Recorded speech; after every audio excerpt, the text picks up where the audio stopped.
Good morning, brothers and sisters. Good morning. Have a good Sunday. My name is Yogi. I'll be the Sunday service leader for today. We're going to start really soon. So for those who are in the Dhamma hall, please turn on your phone into a silent mode. Sit comfortably, and we will start the Sunday service by chanting. And before we listen to the Dhamma talk, yeah. So let us be in Anjali, and we'll start with the opening puja.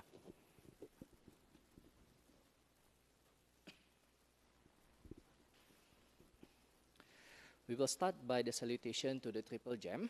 So let us pay respect to the Triple Gem by chanting these verses together.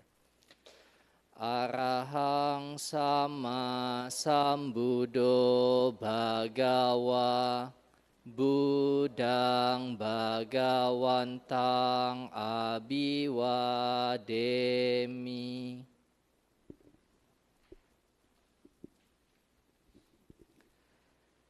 Swakato Bhagavata Dhammo Dhammang Namasami.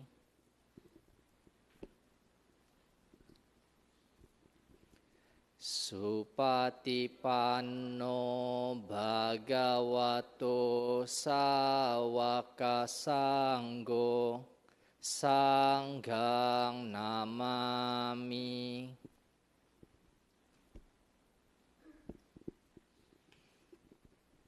Right. We'll be doing the offerings of the puja. So please put your palms together to partake in these offerings to the Buddha. The offering of the 5 items allows us to express our gratitude to the Buddha and serves as a symbol to help us remember the teachings. Please join wholeheartedly and read the verses together. Offering of light. Light symbolizes wisdom. May the light of Dhamma dispel the darkness of ignorance.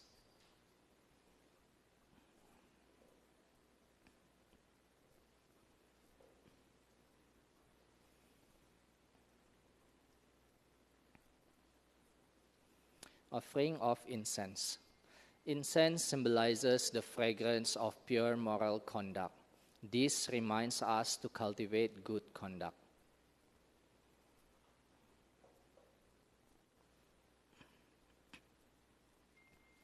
Offering of water. Water symbolizes purity, clarity, and calmness. It reminds us to practice the Buddha's teachings, to cleanse one's mind, which is full of desires, ill will, and delusion, to attain the state of purity. Offering of fruits. Fruits symbolize the ultimate fruit of enlightenment, which is our goal. They also remind us that all actions will have their effects.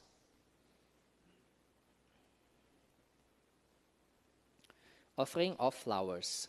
Flowers symbolize impermanence. The freshness, fragrance, and beauty of flowers are impermanent. This reminds us that we should all live in the present. Remembering thus, we should reduce our craving and attachment.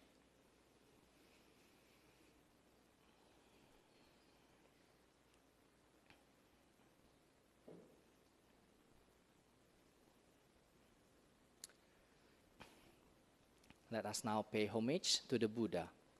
Namo tassa bhagavato arahato sama sambuddhassa. Namo tassa bhagavato arahato sama sambuddhassa.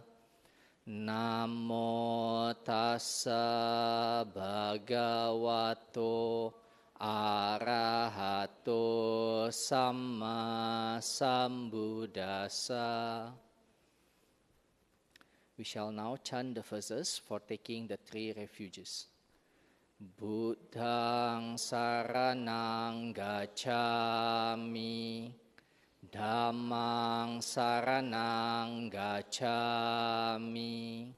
Sanghang saranang gacchami. Dutiyampi Buddhang saranang gacchami. Dutiyampi Dhammang saranang gacchami. Dutiyampi Sanghang saranang gacchami. Tatiyampi Buddhang saranang gacchami. Tatiyampi Dhammang saranang gacchami. Tatiyampi Sanghang saranang gacchami. We shall now chant these verses to observe the 5 precepts. Panatipata veramani sikkhapadang samadhiyami. Adinadana veramani sikkhapadang samadhiyami. Kamesu miccācara veramani sikkhapadang samadhiyami. Musawada veramani sikkhapadang samadhiyami. Surameraya majapamadatana veramani sikkhapadang samadhiyami. Let us recollect the sublime qualities of the Buddha. Iti piso bhagawa arahang sama sambuddho vijacarana sampanno sugato lokawidu anutaro purisa dhammasarati sattha dewa manusanang Buddho Bhagavati. Let us recollect the sublime qualities of the Dhamma. Swakato Bhagavata Dhammo Sanditiko Akaliko Ehipasiko Opanaiko Pacatang veditabo vinyuhiti. Let us recollect the sublime qualities of the Sangha. Supatipano bhagavato sawaka sangho. Ujupatipano bhagavato sawaka sangho. Nyaya patipano bhagavato sawaka sangho. Samici patipano bhagavato sawaka sangho. Yadidang catari purisa yugani atta purisa pugala esa bhagavato sawaka sangho. Ahuneyo pahuneyo dakineyo anjali karaniyo anutarang punya ketang lokasati. Sadu, sadu, sadu.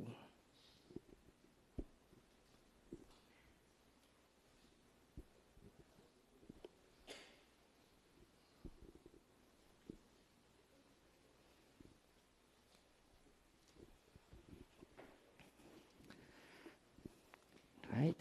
Once again, a very good morning to Dharma brother and sisters.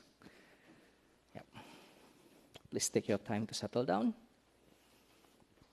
Yeah.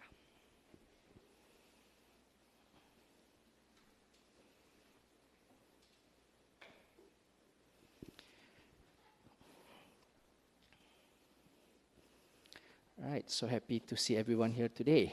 So for those who are new to BF, welcome. Before we go into the main event, let me just run through a quick announcement before we go into more details. Okay, so for next week, we will have Professor Tony C, who will talk about Buddhist cosmology on space and time. So it'll be like similar to this week. It will be in person, and it will start at the same time at 10:30. Okay. Right, so we have a few activities lined up for different groups, different age group as well. So the first one is for the BF youth. So the activity happens every Saturday. So if you have any friends or relative who are aged from 17 and above, they can actually join these activities. So for next week, there will be a talk about key concept of karma by Dr. Ng Yun Yen. So it will be happening here on Saturday from 2 p.m. to 4 p.m. Okay. And if you have any friends also who are Indonesian, we have Indonesian service happening next week on Sunday, 2 to 4 p.m. The topic for next week will be Making Peace by Brother Louis. Okay. Then we have another BF Junior Youth, which is from age 13 to 16. They also have other activities happening every Saturday. So if you have anyone, friends or relative who are at this age, you can actually recommend these activities to them. So next week will be a Zoom session. The topic will be gratitude to parents. And we also have another one below, which is from BF Junior, age 7 to 12, for primary school. So the activities happening for this month is only last Sunday and next Sunday. So if you have any friends who have any children, you can recommend them to actually start learning. Okay? And I will also pass the time to Brother Taiwi to talk about the teachers' recruitment. Thank you, Brother Yogi. My name is Taiwi. So I'm one of the volunteer teachers under the teachers grouping for Dhammatutta Junior. So today I'm here is because we are running short of teachers. So I'm here to actually appeal to the members here to come forward to actually to help us actually to bring the Dhamma to the young one. So this Dhammatutta program Junior has been started in BF for many years. We has been good programs that actually we see a lot of kids actually benefit from them. The idea for this program is really to plant the Dhamma seed, right? A place for us actually to let the kids have some knowledge about Dhamma. They may not understand what exactly the Dhamma is, but at least we have an opportunity for them to actually learn. Right? In this program, you can see it's full of activities. Right? We have teachers who are very committed for many years, right? And they are still continuing to help to serve us in this teaching. But unfortunately, next year, we're going to start a full service. And after the COVID, a lot of teachers actually also have other plans. So we are running short of teachers. So in order for us to really start a full service next year, we need more teachers to come forward to help us. So that's the reason why I'm here, to appeal to the members here. Do come forward to help. Teaching the kids can be very fun, but sometimes they can drive you nuts as well. Right? So it's very fun and sometimes very stressful, but at the end of the day, the rewards that we get from there, it's good. Right? You can see the kids growing up for so many years, 10 over years. I think Sister Lulu is one of the teachers with us as well. We have seen kids actually in primary school, now they are young adult working. And you see them, how they have actually transformed over the years. The kind of satisfaction we get from teaching the kids is very rewarding. I mean, I'm speaking on my behalf as a personal experience. Also, I believe Sister Lulu also have the same experience as well. So we hope members can come forward and help us. Actually, plant more Dhamma seeds in the young one, so that the next batch of the BF members will be a better batch, and then they can help us actually to run the BF organization, right? So this actually is a lot of activities have been planned. This is one of the activities. Other than the classroom, we also organize outdoor activities, carnivals, etc. Right? It's actually to help them to actually build the bonding. Just like BF, fellowship is very important. So we want to build a fellowship for the young one right at a very young age. So next year, when we start the full service, that also means that we also be starting the nursery class as well. So earlier you saw that the junior class start from 7 to 12. But next year, we are going to start the full service pre-COVID. That means from 5 years old and above to 12. So that's why more teachers are required. So there'll be one more class that will be conducted for the nursery class. So if you have skills that you can play with the young one, right, 5 years to 6 years, do come forward and let us know, right? Yeah, that's all for my go selling for the recruitment. So let us know if you're interested. You can always put your name, register your names at the BF office, and we actually will contact you to give you more information if they're interested. Right, thank you, everyone. Thank you, Brother Taiwi. Right, so let me move on. Some regular activities. Good news, our potluck is back from September. So if you didn't bring any food this week, you can always remember to bring it next week. Yeah? All right. Some regular activities we have. BF is in yoga meditation happening every Tuesday, 7:30 to 8:45. So this happens every Tuesday. So if you are interested, I think you can see there's an email to register, or you can contact the office to find out more details. Okay. We have another one happening on Thursday. This is happening only from 6 October to 8 December. This is Zoom only with professional yoga teachers. So if you're interested to join this session, please contact the teachers directly. So the email can be found there. But if you need more details, please come to us. We'll give you more details. Yeah. And we also have the happy workout happening every Saturday, 10:30 a.m. to 12 noon, 1 October to 31st December, happening here every Saturday. So if you are interested to join the workout, please come every Saturday. Yeah. Okay. We have year-end meditation event and Sutta retreat with Ajahn Brahmali. Unfortunately, it has been sold out. But one of the good news is basically we are auctioning one villa for 4 person. And this villa starting bid at 3,900 for 4 people. We are actually accepting the bid auctions for this villa, and all proceeds from this villa will go into the Dharma Home Building Fund. Okay? Right, so for today, so we have Sister Sylvia Bay talking about Saccavibhangasutta, the analysis of the truth. And I think Sister Sylvia usually will ask me to skip the profile, so I will skip and let her guide the meditations. Thank you.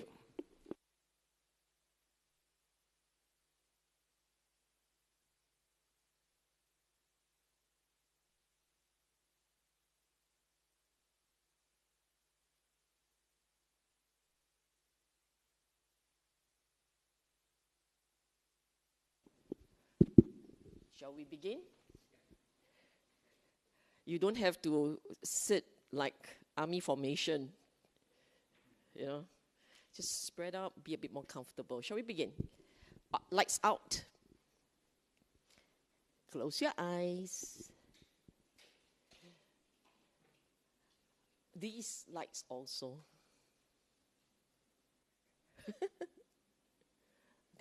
No, the lights here. 这个.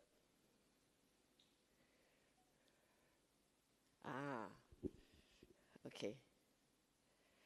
Okay, this is what I want you to do. First, take 3 deep breaths. Deep in. Fill your lungs. Fill your lungs with air. Slow release.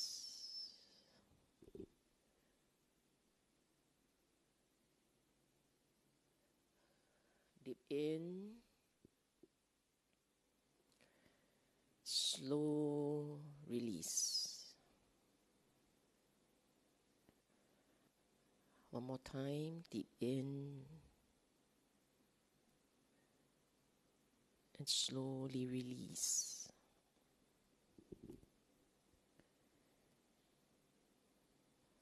Then you scan your body. If your body has any tight spot, mindfully release the tight spot. Relax it. Just relax.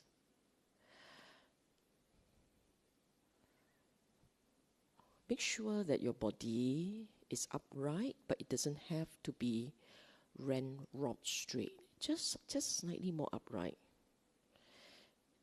Upright and comfortable. In order to relax the mind, the body must also be relaxed.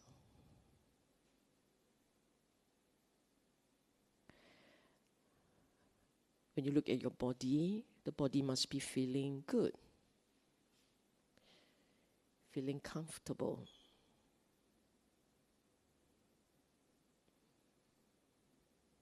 The body breathes on its own. So as you watch the body breathing, you feel comfortable.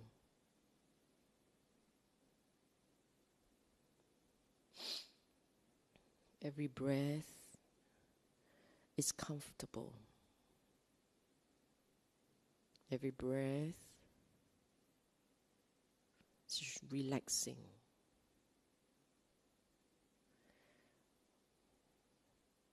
Nowhere to go, nothing to do.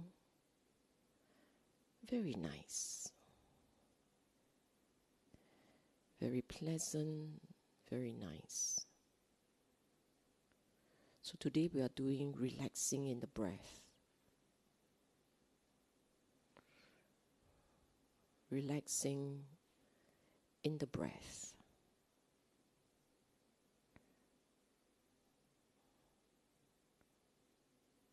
Watching the body, watching it breathing, feeling relaxed.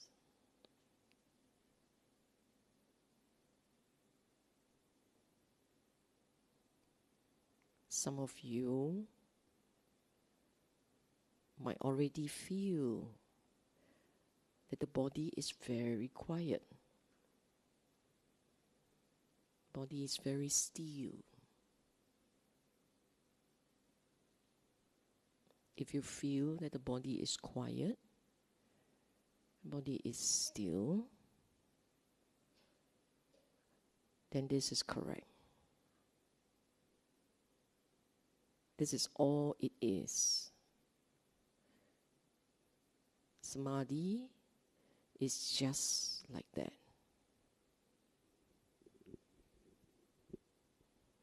As you watch the breathing in and the breathing out, you don't control it. Body does its own work. Relax into the breathing.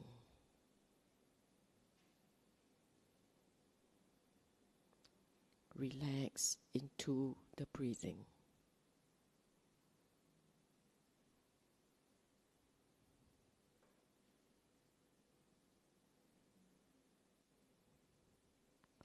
You must tell yourself, I'm relaxed.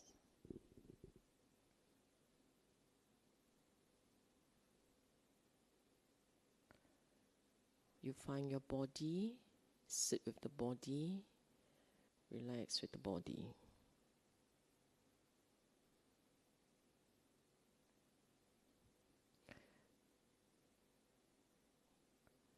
A final exercise. The breath that slowly breathe into your body. In your inhalation, you say, may I be well and happy. Then when you exhale, you say, may the people I love be well and happy.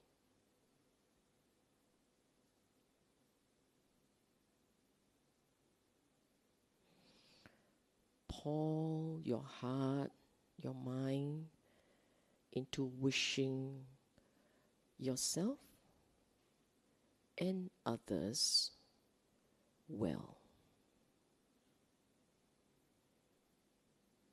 You breathe in, may I be well and happy. When you breathe out, may the people I love and care for be well and happy.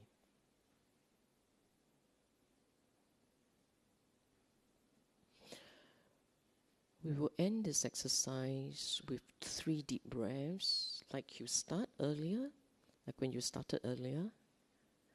Now, the same. Deep in and slow release. 3 times.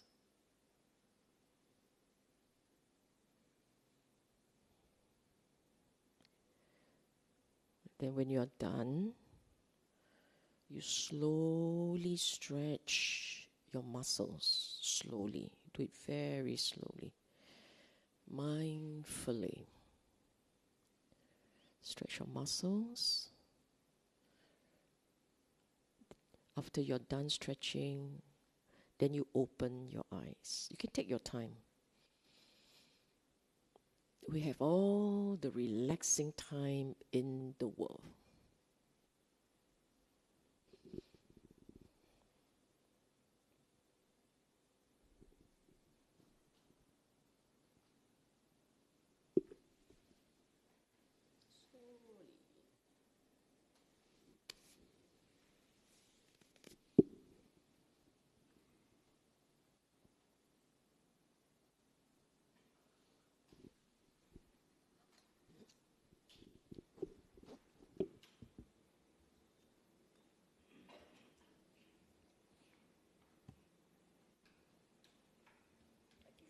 Quiet me moment.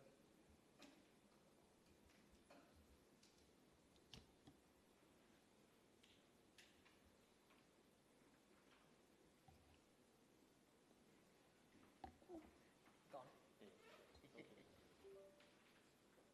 Liga provides the best service, the best technical support service. You're too kind.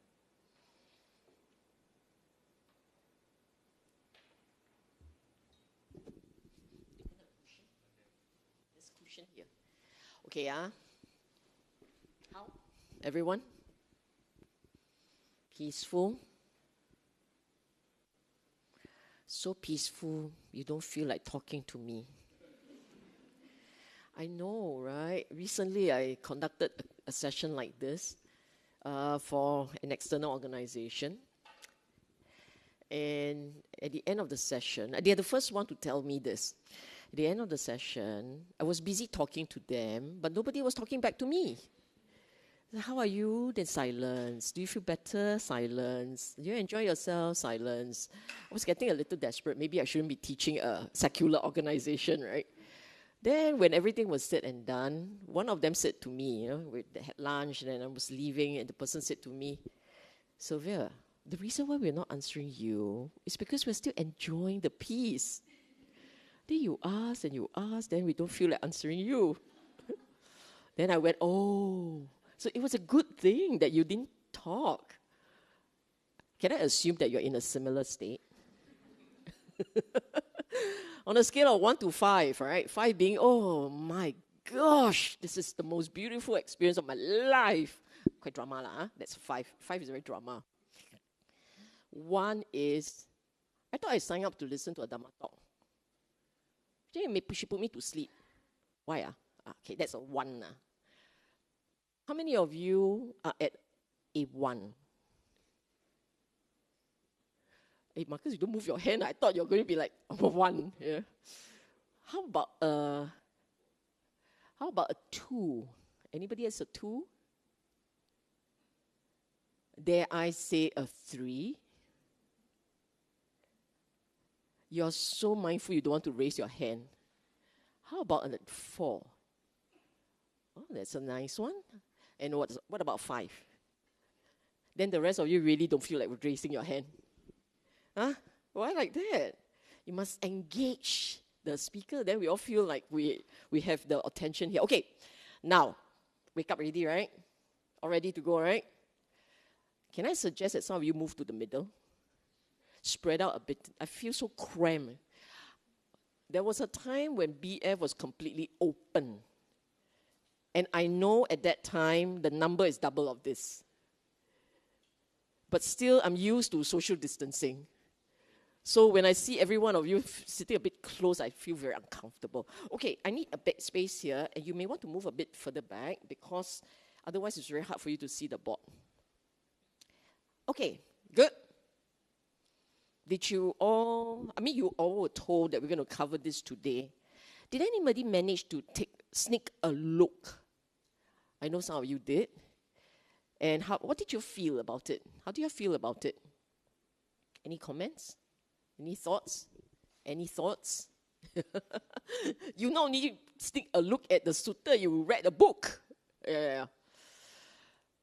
Now, you can see this sutta as an accompaniment to the more famous cousin, which is Dhammacakkappavattana Sutta, turning off the wheel of Dhamma. It is the first, that one, Dhammacakka was the first sutta that the enlightened Buddha expounded to the world.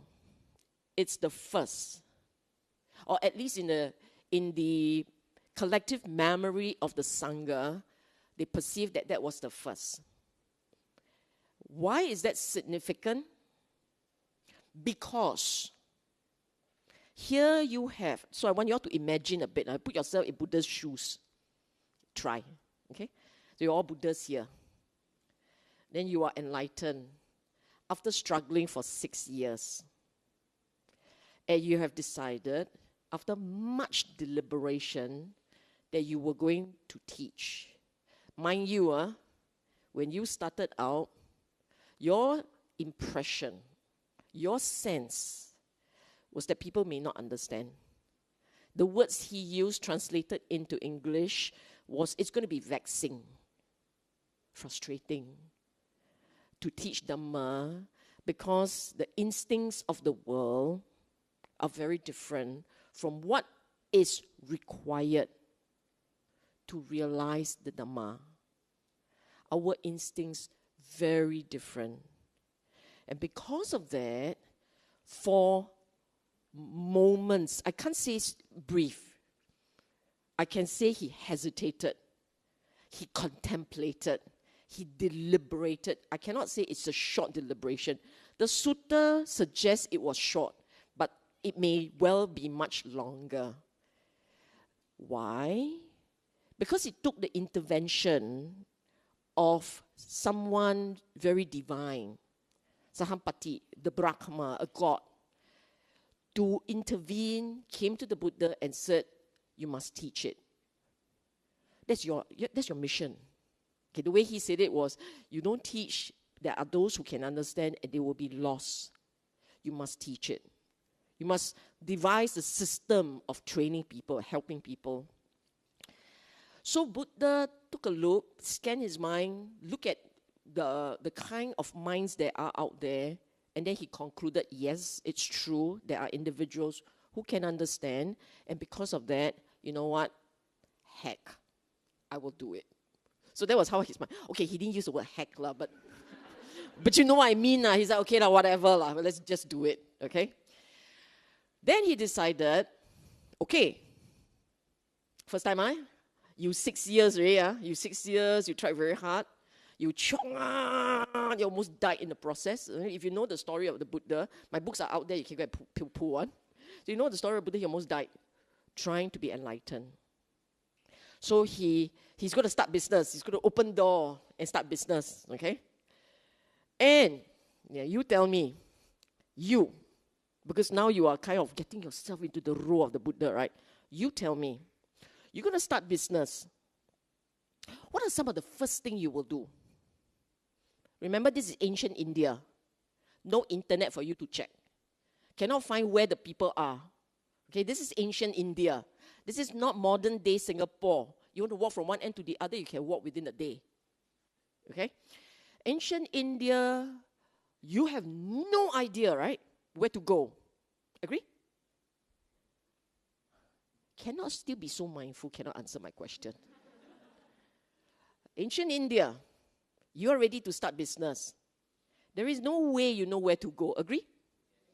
You can sit down there and go, where do I begin? Yeah? Correct? So then what would you do? What would you do? You tell me, what would you do? Fight customer. Who said that? Sweet. Which customer will you think of? Friends and relatives. You are getting really good. Where else? What else? Friends, relatives, people you know. Then you're going to start business. Okay? You know what you have achieved is very hard. Will you just pick any friend? Like call a friend? You know, the friends that got money. Okay. if you want to set up a business, if you want to set up a business, you go to friends with money. If you want to do research, deep research, who would you go to? Someone with experience. Agree? You want to teach Dhamma, your very chim stuff, who would you go to? Who are like-minded, whom you know are the class, right? You must have that confidence. Hey, this is your first business, your first customer, Would you want to improve the odds of success? You'd be stupid not to, right? And Buddha is anything but, right? So in his mind, he was very clear. I want to improve my odds. He didn't set off going, you know what, I'll just park myself on the roadside. Then I wait for customer to come. Like lay long like that. Please come my way, please come my way, please come. He didn't do that. It's very clear. I must reach out to the ones who have that mental capacity to understand my chim stuff. Okay, he must have said it like this. He must have. Actually, he did, but he didn't say the chim stuff. He said he has to look out for the ones with the capacity, the inclination to hear and understand. Who were the first fellows he had in mind? Are you? His ex-teachers. The two fellows who taught him meditation when he was very new in the search. Makes sense, because these two knows meditation. If you understand, if you know meditation, then you can drive it to that level of sharpness and stillness. Then you have the necessary conditions for practice and enlightenment. You understand that, huh? You must hear this. For those of you who believe that by sheer reading and reading the Sutta, reading by the rims and the volumes, by the tomes, right? If you think that's all it takes, you are wrong. Even with Buddha himself personally teaching, he's going to devote his time to you. First businessman, first businessman, he's going to devote his time to you. Even that, he had to look for people with the correct mental conditions. The ready, plug and play type, he was going for those. Who, in his mind, was plug and play? Who? The ones with the correct attitude. The ones, but he actually goes straight into two things. He went straight into, can they understand? That was his question. Can they understand? These guys can. But the other thing, which we don't know if that's a critical condition, I suspect it is. But I don't know if it's critical, right? They are meditators. These two fellows immediately that he had in mind, they were meditators. So they had the right attitude. They had the intelligence, the wisdom to understand what he's saying. And they already could meditate well. Then Alma died already. Literally like that, died already. Both of them passed on. In the 6 years that he was struggling, they have passed on. And they probably have reappeared in the heavens. Thought about it, go back to drawing board. In his mind, 5 more names came up. The 5 names. And all 5 names. Now, this time around, we don't know if they can meditate. There's nothing in the record that say they can. We assume they could because they were with him and he was doing deep jhana. I mean, he was doing all kinds of practices. We don't know. But we know they have the correct attitude. They wanted vimutti, they wanted enlightenment, they wanted liberation. The right attitude. And they have sufficient wisdom. He scanned, he said, can. 2 things. But these fellas have a third thing. Can you guess? All 5 of them had a third quality. Can guess or not? Guess lah. No prize for wrong answer. Rousing applause for right answer. Guess lah. They have curiosity. Very good. But I was looking for something else. Respect, humility, also good try, but I was looking for something else. Good enough, but I was looking for something else. Also looking for something else. It's actually very obvious. If I tell you the answer, you go.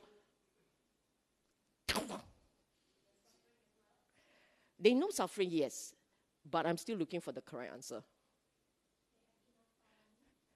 Very good, but which one? Let me ask you, for those of you who know Buddhist history, why did they leave the Buddha? They thought he was enjoying. They thought he was backsliding, right? What was it they expected of him? Sorry? I love this, man. This class is on a roll. What did they not like about what he was doing? Why were they so disappointed? They left disappointed. Why were they disappointed? They thought he was backsliding. But what were they expecting of him? He didn't endure. They wanted the perseverance. Is it fair to say, therefore, that their sila is papa? Is it fair to say that? That they have sila, they have this restraint, they have discipline. They thought he could do better. They were judging him based on what they perceived he was enjoying himself. How was he enjoying himself? By eating more. The guy is dying of starvation. Then they thought, why today you eat 2? 2 rice. Why? You're backsliding. So they are actually very tough. These guys, they feel they may not have been up to his mark, but they were also trying very hard. They were employing the same type of practices on themselves, and they were so hopeful he would be the guy who showed them how to survive this practice. They were hoping he could do that. So we can infer from that experience that these guys very strong, likely very strong in sila. Likely. Okay, we can infer that. The mental strength, attitude, strength to take the practice, to do this practice. He must see that in them, that they have the discipline. Once they understand what must be done, they would have the discipline to push it to the logical conclusion. So they have enough wisdom, because these guys went in search of liberation. How much more wisdom you need than that? So they have the wisdom. They have faith. Once upon a time, absolutely faithful. They had a relationship with him. They knew him. It's a good thing and a bad thing. Great thing because they knew him. They knew that when he said, I know, they can accept. He knew. But it's a bad thing because they went away prejudiced. Right? Imagine yourself, your first business, first customer, you choose your enemy. Or not enemy, the guy who see you no up. I got something to sell you. The fellas in the past went, you cannot make it. So the guy who thought you couldn't make it, he went to them. We wouldn't have chosen these guys, right? Oh, cannot. Maybe go find Ananda. Why did he go to Sakyans? He could have. Maybe distance. Maybe they were not ready. Don't know. But his instinct was not his family. Considering that the Sakyans were very close, they might have been his next candidates. Might have been. But they started with nothing. The Sakyans love to enjoy. Their idea of enjoyment is fight, drink, have fun, rowdy. All cannot make it. All these cannot make it. Okay, now you understand, huh? He picked these guys. He went to them, and the very famous sutta was taught when he met them. I don't want to go into the details because it's not a class about the first meeting. There's a class about this one. But I want you to understand the context of this sutta. Okay? And in the context of this sutta, you also must understand what was delivered at that first sutta, Dhammacakka Pawatana Sutta. So, earlier I asked you, you set up business, the first thing you need to do is the candidate. And I want you all to understand that these are not good to have conditions. You want enlightenment, these are necessary conditions, mental conditions. You want to have the enlightenment, the realization of the Dhamma, you must have the mental conditions. So the first thing you need to know is what are those mental conditions. One is wisdom, the right attitude. The right attitude. Your wisdom starts there. I will explain to you a bit more detail there later. The second one is you must have the mental discipline. Right? He looked for them because they have the mental discipline. Every time you want to practice halfway, you say, I think it's time to chit-chat. What mental discipline? We don't have as strong as these guys, okay? The third mental condition you will need is, I think, this one I'm not absolutely 100% sure, but it's based on his choice of the first two. I think you must have some experience of stillness. Based on his choice of the first two, I'm surmising that he saw it necessary. Great. Should have an experience of stillness, of quiet. And this morning, for this morning's exercise, how many of you have actually went into somewhat of a stillness of the body? How many of you? Come. Many of you. All can ready. All can. All got conditioned already. Okay? Without that experience, there's no way you can catch the mind, how it operates, and see what is necessary to tweak. No way. You understand that, huh? Those three basic conditions. Okay. Now, this sutta today, Satya, truth. If you know the Pali word for the Four Noble Truths, it's Satya. Truth is Satya. Arya, Satyani. Truths. Noble truths. So this Vibhanga means analysis. Logically tearing it, putting it aside, unpeeling it, logically show you step by step what it is, what those truths are. Okay? And this sutta is very cute. It wasn't delivered by Buddha himself. He only did the intro, then he very happy, he went off.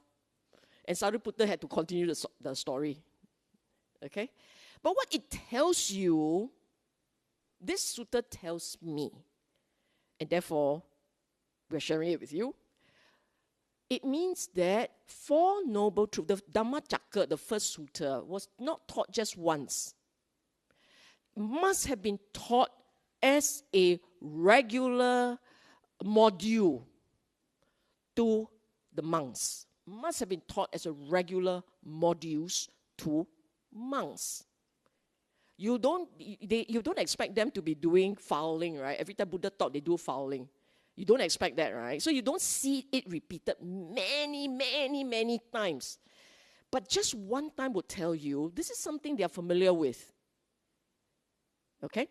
And Sariputta was one of those that was very good at explaining this module. And so the honor went to him. Okay, now let's start. At that time, he was staying in Benares. Now, when you look at suttas, you try and get a sense of when that sutta was taught. Is it absolutely necessary that you know? Not absolutely necessary. But if you can have an idea, it will help you when you want to teach Dhamma in future. It's a good to have placement. Why? Because then in your mind, you know roughly, if it is taught in the earlier period, it would explain why some of the details are not there. You see, as you continue teaching, you will change, right? You may increase more, right? Stuff will get more enhanced, more details. So typically, the suttas that were taught later, you will expect that it has more details. Much more details. Like for instance, 37 Factors of Enlightenment, I'm pretty sure came up much later in his teaching career. In the early period, Eightfold Path. At some point, depending on the audience, the people learning from him, he has to introduce different methods because it's unique to them, necessary for them. Then finally, at the end of his life, they call it the 37 Factors of Enlightenment. Because there's so many now.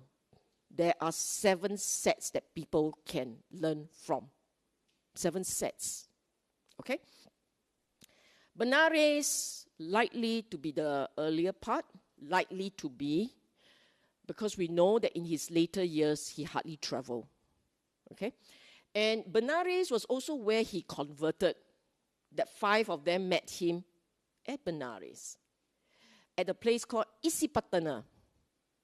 What is so cute about that name? Isi, sage. Patana, where they land, where they walk. The path, the steps. So this is a place where sage gathers.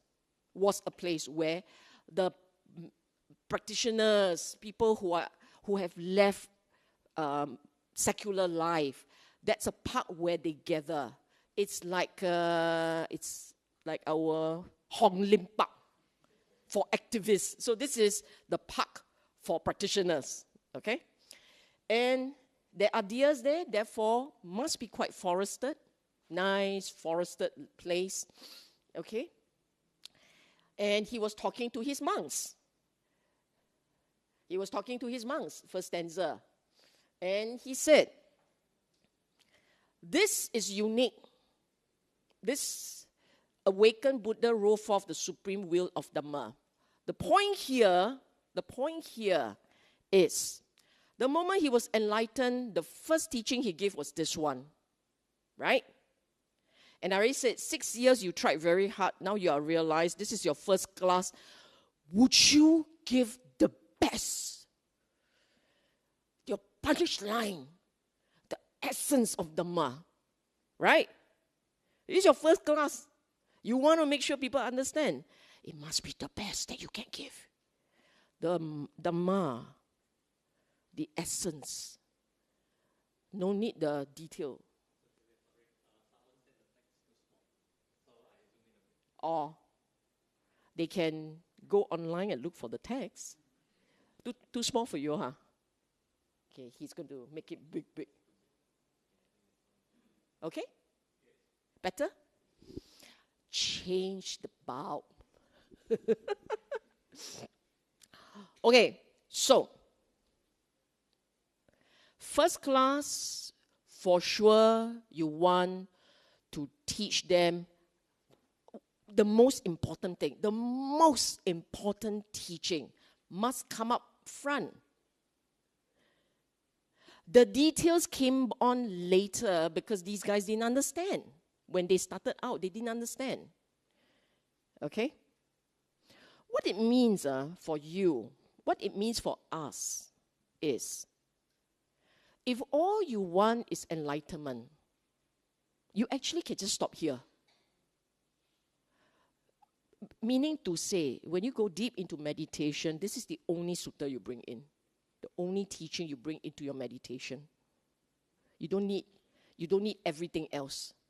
You don't need the full works, traditionally called 84,000. You don't need that.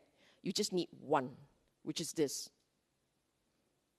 It's because the early ones listening to him, the 5 of them, only one got it. The other 4 went, Simia. It's like, what was that about? But one got it. One getting it is a very important milestone in the history of Buddhism. Because had it not been for him, Buddha wouldn't know whether it works or not, whether he can actually convey it and people can understand. It was important for him, it was important for us. He got it, there is Dhamma. He didn't get it, no Dhamma. Or it won't start there. It will not start there. He got it means Dhamma can be taught. And indeed, there are individuals who can understand. Your first customer, you make that first sale, it will be the one that goes into your memoir. Okay? So, and the point made here was, it's been taught, cannot roll back, cannot unlearn. The world cannot unlearn. At least not during this dispensation, okay? Will cannot be rolled back by any ascetic or Brahma or God, Maras or Brahma or anyone in the world. The teaching, it is the teaching, advocating, establishing, clarifying, analyzing, revealing the noble truths. So, in one aspect of the teaching, it does require you to understand conceptually. It does require that. Otherwise, there won't be these words. Advocating, establishing, clarifying, analyzing, revealing. There are all these words telling you, from those words, it tells you that the Dhamma requires conceptual understanding. Conceptual. Okay? And the 4 noble truths are, okay, like, everybody, chorus. What are the 4 noble truths? Chorus. Noble truth of suffering, the origin of suffering, cessation of suffering, and the practice. The practice, the words practice there. Yeah, the path leading to cessation of suffering. So if you recall, the last time in that talk, I drew you an iceberg. I'm too shy to repeat my iceberg. But any of you remember the iceberg, the really distorted shape of iceberg? Okay? And the iceberg has 3 parts, right? 3 things.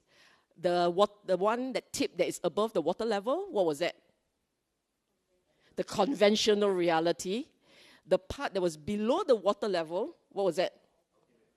The ultimate reality. Okay, wait, let me just back to drawing my iceberg. I endeavor to make it nicer.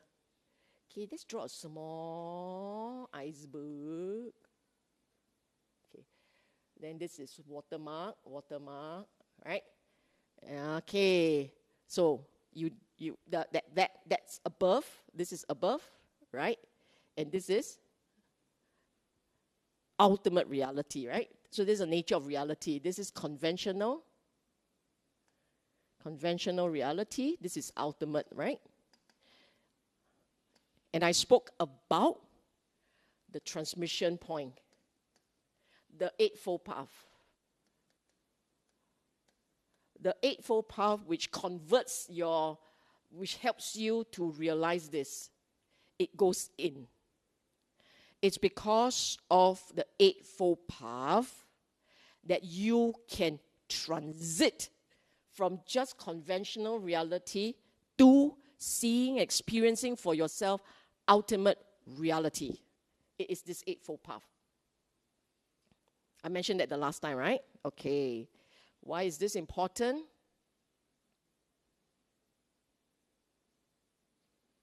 don't save. Because this sutta, a large part of it is about the Eightfold Path. On the first three noble truths, what you see here is identical to Dhammacakka. The one that goes into a lot more detail is the Eightfold Path. In Dhammacakka, he actually didn't say a lot about the path. Here, the details come out. That's why I said this one is to complement the other one. Okay? And then this one explains actually conventional and ultimate reality in this sutta. 1, 2, conventional. 1, 2, 3, 4, ultimate. Why is it like this? Okay, let's go into this. I don't need you to look at these things. I just need you to go straight here. So, the Buddha, okay, just very quickly. The Buddha in this stanza, I forgot. In this stanza, you know why? These guys cannot see. They cannot see when I point.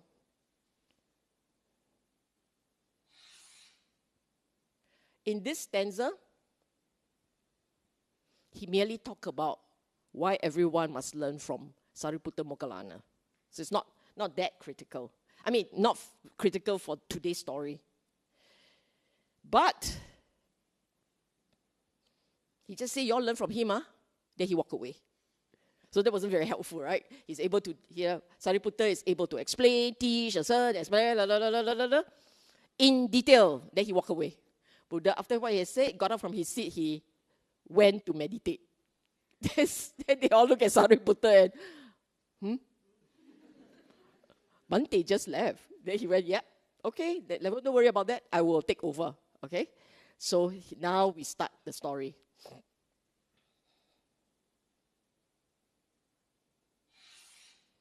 Okay, this is the part that is a bit awkward. You must do these things. What is the noble truth of suffering? You want to understand the Dhamma, you want to understand and be enlightened, you cannot fly past all the paras here, all the stanzas. You cannot.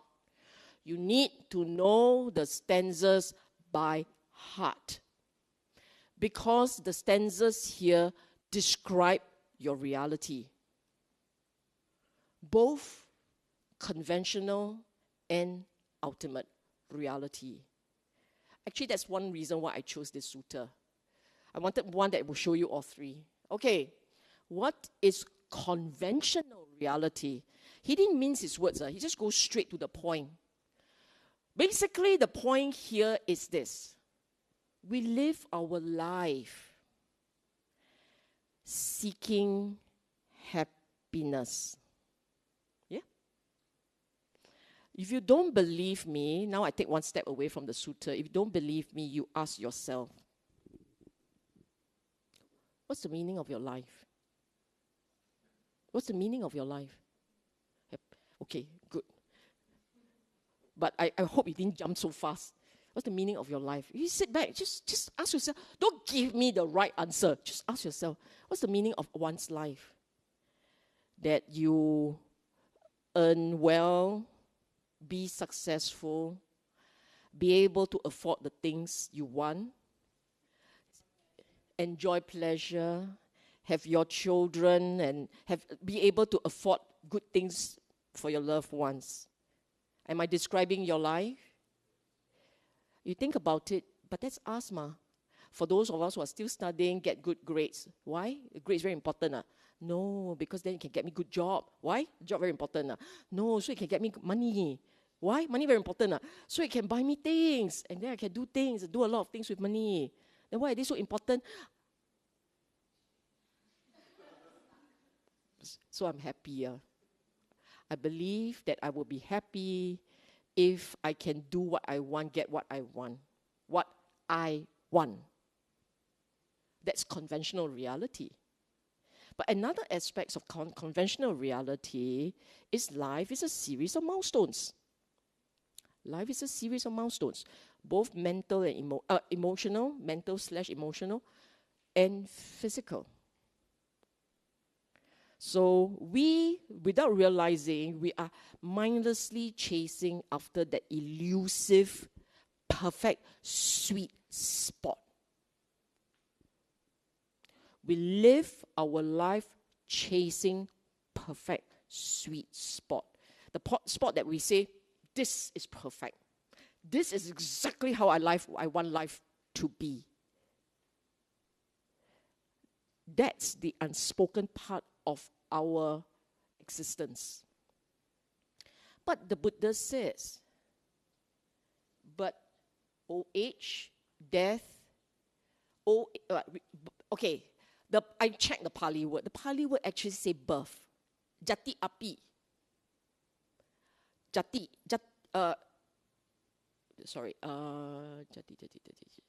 Yeah, jati. Birth. Okay? Birth. He didn't say rebirth. Bante Ajahn Sujato translated as rebirth. But it's the same thing. You either see this as one birth, or this is a rebirth of the previous life. So, not wrong. Being born again is dukkha. Old age is dukkha. Death is dukkha. Just this, These are the key milestones in life, which we cannot avoid. This is both conventional reality and ultimate reality. This line. Conventional because we all know. Whether or not you're enlightened, you know. Then why is it also ultimate reality? Ultimately, that's the reality. There's nothing different about that. We live our life ignoring, not paying attention, forgetting that these are the milestones, the transitional milestones of life. We live our life like that. They are ultimate reality, but because we don't pay attention to them, our conventional reality, oddly enough, does not have them. Your daily life. How many of you make plans about a trip with the idea you may die on the trip? Who does that? Nobody. You buy insurance so you can earn money. Lost luggage, delayed flight. Yeah. You don't buy insurance going, I know I might have to spend this. Earn the money, man. Right? We don't. We don't do that. But the reality is indeed it can happen. It can happen. But you always say, what's the big deal about not paying attention to that? What the big deal? It's not a big deal. It's not a big deal. But because it is not part of your mental construct on a daily basis, you can get upset with the travel agent for replying late or for not doing it well. You just get upset that things did not turn out perfect. If you have a terminal illness, and this may well be your last trip. Then you are going on the trip with the ultimate reality in mind. This may well be your last trip. You tell me, if you're going on a trip and you are suffering from a terminal illness, in this trip, are you going to quarrel, nitpick, 5 cent, 10 cent, exchange, which one better? Are you going to do that? No, you just like, yes, I go. Then whatever happened. Right? You are easygoing, but at the same time, there's a part in you that is very sad. Imagine going on a trip knowing that this may well be your last trip. You'd be very sad. So, right or wrong, birth, old age, death, dukkha. If you have this as part of your natural feature in the mind, your daily life is dukkha. Dukkha. Buddha wasn't wrong. So pointing out something that is conventional, but forcing people to see the ultimate in it, that's the brilliance. Then comes the next lot. Not getting what you want, what you wish for. Not getting, left out some parts. Remember the Dhammacakka has the part that says, being with someone you don't like, being separated from someone you love, dukkha. Why? That one he used there, this one doesn't? Don't know. It may well be. He forgot. It's something simple like that. Or it may well be, this sangha leh. Maybe no need to talk so much about relationship because the Pali word is piya, affection for piya. The word piya means love, beloved. So being separated from piya, being joined together with apiya, someone you don't love, okay? Dukkha. But here he says, not getting what you wish for is dukkha. Being denied, being disappointed is dukkha. And we go through life not always, in fact, most time, if you have a lot of desires, most time you don't get 100% of what you want. If you are very lucky, you hit 90%, 80%. If you're just very regular, maybe 50%. If you're not easily satisfied, 0. Because you're so unhappy, right? Even when it's given to you, you say, not enough, not good enough. Okay? So this part describes our life, our habits, our instincts. If you forget birth, death, old age, and your conventional reality does not always have them, then you're always caught up with what you seek. Why is that both convention and ultimate reality? Why? Conventional reality is when you are disappointed, you experience dukkha. Yes? But in our conventional reality, we expect, and we actually shape our life around that. We believe that getting what you want is sukha. It is your conventional reality, yes? But he didn't flip it like this. He said, you don't get what you want is dukkha. Why is that switch? It's just one tiny switch. Why is that significant? Because if you look at your own mind, right? The regular person, when he has a desire, his assumption is, I get what I want, I'm happy. The regular person, are you all regular people? I assume so. Okay? And therefore, our instinct is to want and to assume gratification is pleasure. That's our instinct. We do not, unless you are the universal, the penultimate skeptic and pessimist. But even if you are a natural born pessimist, there is a tinge of you in there somewhere that says, I hope I'm wrong. Do you understand what I'm saying? Is it too chim? No? Yes.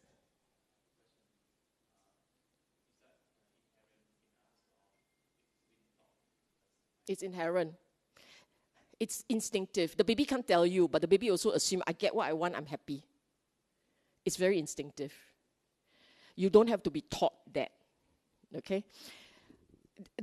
And this part is, which is why to practice, you need to keep feeding your mind with the ultimate reality. Have this perspective and you will suffer.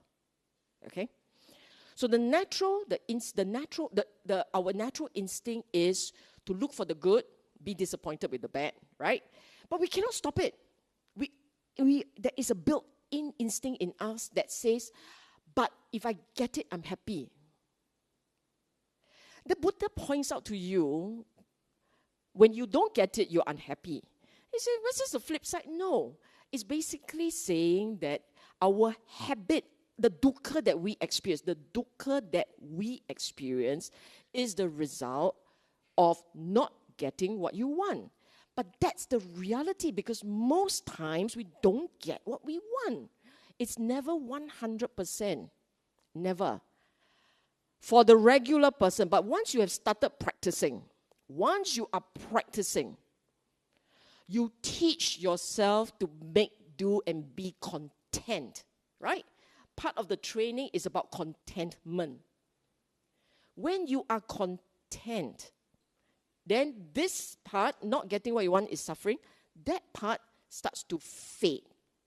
That part of you that has that habit will start to reduce. You are essentially changing mental habits. The practice is about changing mental habits. Okay? And finally, the 5 grasping aggregates. I want to stress, it's always said like this. It's always said like this, 5 grasping aggregates. Because, I will not go into detail, too long a lecture. What are the 5 grasping aggregates? Form, feeling, perception, volitional thought formation, consciousness. These 5 aggregates are called grasping because your entire life you are shaped by these 5 aggregates, these 5 experiences. For everyone, they grasp these 5. You don't grasp other things, you grasp these 5. They are not the humor. The humor is not just these 5. There are other parts, like balance, not counted. Attention, not counted. Contact, not counted. All these are part of your experiences. But the 5 experiences that you have, that you will cling on to, are only these 5. Okay? Long story, it's okay. Okay, now we got to hasten a little bit, because there's so much more to say. Okay. Mindful of what he said, right? He said, old age is, basically physical conditions breaking down. Old age is physical condition breaking down. So these are the words. What is death?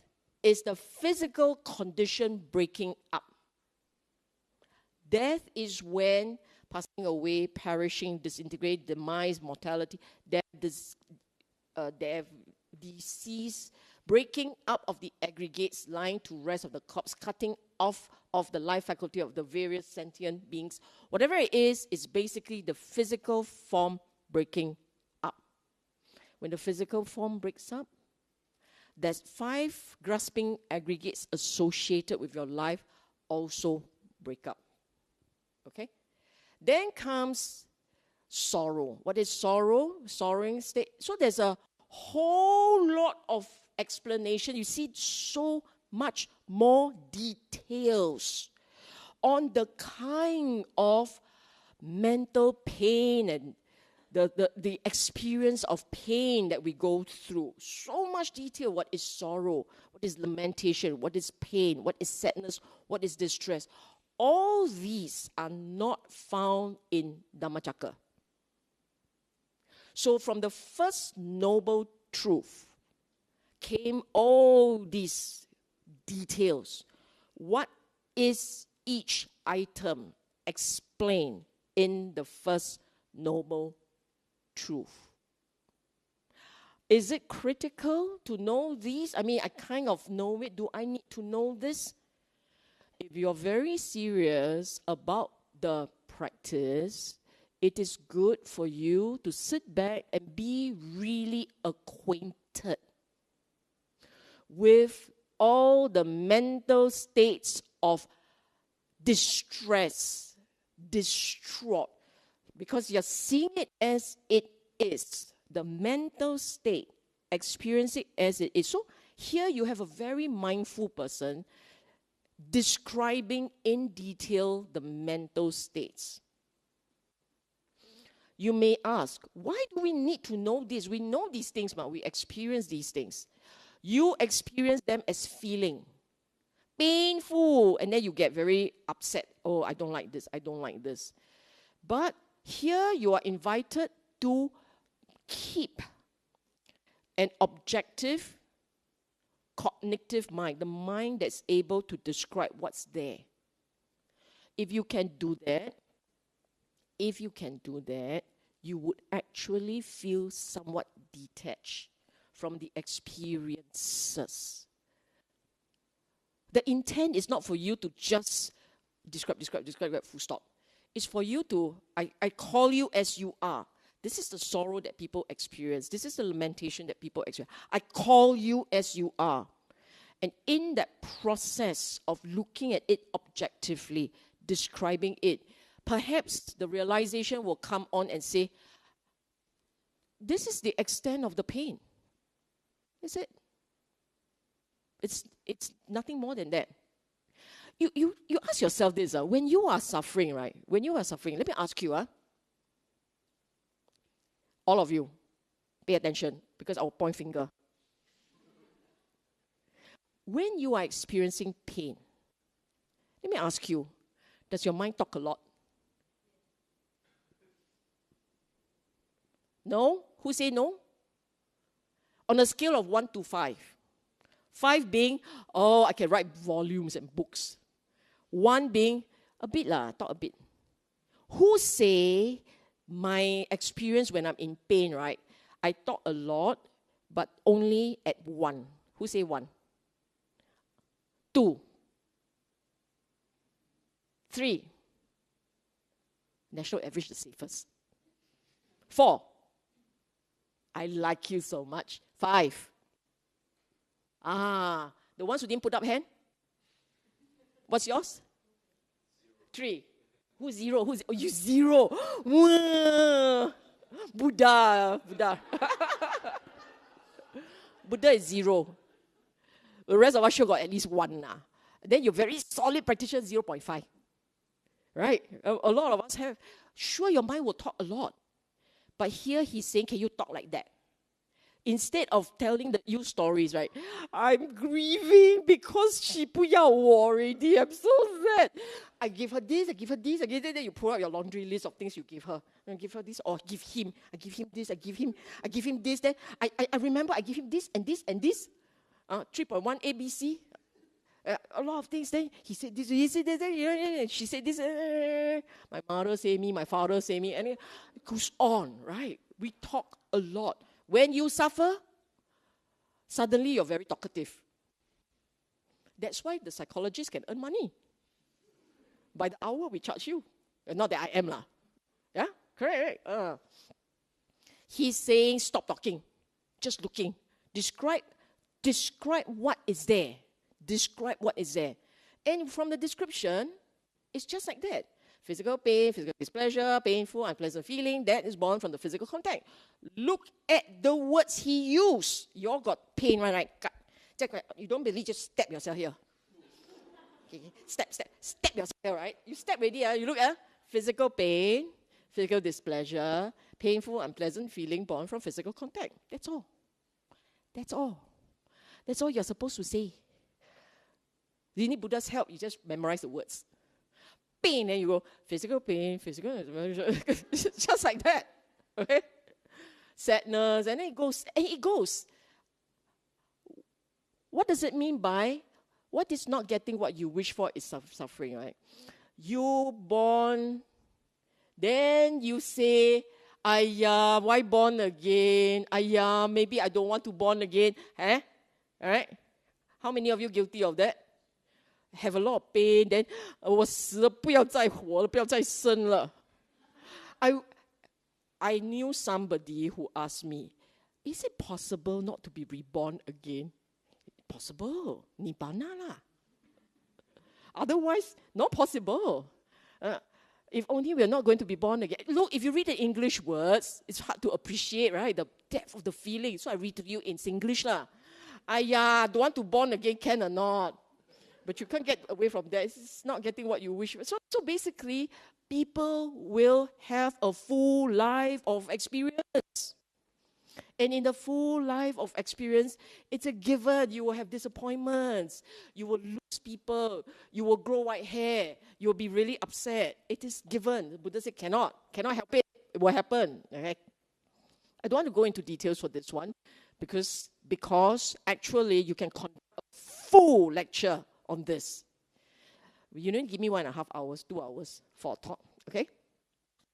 Origin of suffering. I want to quickly get to the practice part. The origin of suffering, it's the craving that leads to born again. Mixed up with relishing and greed, looking for enjoyment in various different realms. This is craving for sensual pleasure, craving for continued existence, and craving to end existence. Now,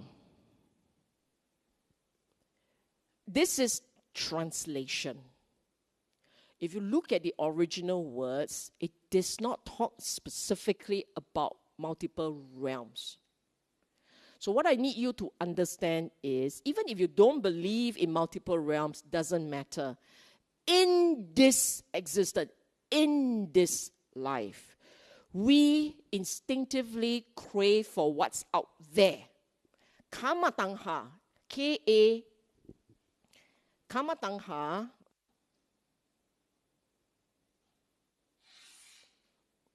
I must look for that sound, you see. Sensual pleasure. This is kama tangha. The same word as Kama Sutra. Same word, okay? But this is not sex. Kama Sutra is about sex. But this one, sense pleasure, senses. Seeing, hearing, smelling, touching, tasting. Karma is sense-based. Meaning the world out there. Our craving to experience the external world. Through your senses, sense bases.